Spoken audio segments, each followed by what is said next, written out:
शेष पर्याय निर्वाचन पर चली नामांकन दाखल। आज चांदबाली निर्वाचन मंडल बीजेडी प्रार्थी व्योमकेश राय प्रथमे बाबा आखंडलमणि निकट में पूजार्चना करने चांदबाली अधिष्ठात्री देवी माँ दुर्गा दर्शन करते। शेष में माँ दक्षिणेश्वर काली आशीष भिक्षा कर विराट पटुआर हजार हजार समर्थकों नामांकन दाखल भद्रक डीआरडीओ अभिमुखे बाहरी छक छकरे शुभेच्छु माने ठिया होई विधायकों को स्वागत करने हैट्रिक विजयर शुभमना आसिथिले। भद्रक जिला परिषद कार्यालय में पहुंची प्रार्थीपत्र दाखल कले व्योमकेश राय। भद्रक लोकसभा सांसद प्रार्थी मंजुलता मंडल, धामनगर विधायक प्रार्थी संजय दास, भद्रक विधायक प्रार्थी प्रफुल्ल सामल, भंडारीपोखरी विधायक संजीव मल्लिक प्रमुख उपस्थित थे।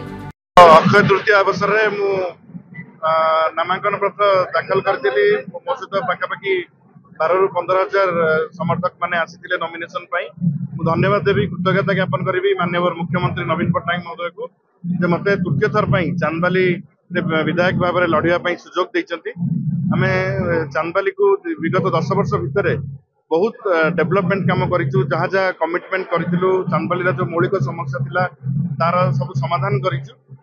आम निर्वाचन को जाऊँ, आशा करुँच लोक मैंने निश्चित भाव में विगत 2 थर भाया एथर आशीर्वाद देवे एवं माननीय मुख्यमंत्री नवीन पट्टनायक 6ठ थर मुख्यमंत्री हे एवं सारा भारत वर्ष में गोटे विरल रेकर्ड प्रतिष्ठा करेंगे सर्वाधिक समय मुख्यमंत्री हबार। तेणु माननीय मुख्यमंत्री नवीन पट्टनायक 6ठ थर मुख्यमंत्री हवा एवं चांदबाली विजु जनता दल गोटे विपुल भोट परिमाण में जितवा एटा वर्तमान जो ये परिस्थिति जना पड़े। चांदबाली प्रशांत कुमार पाणी का रिपोर्ट, सनस्टार टीवी।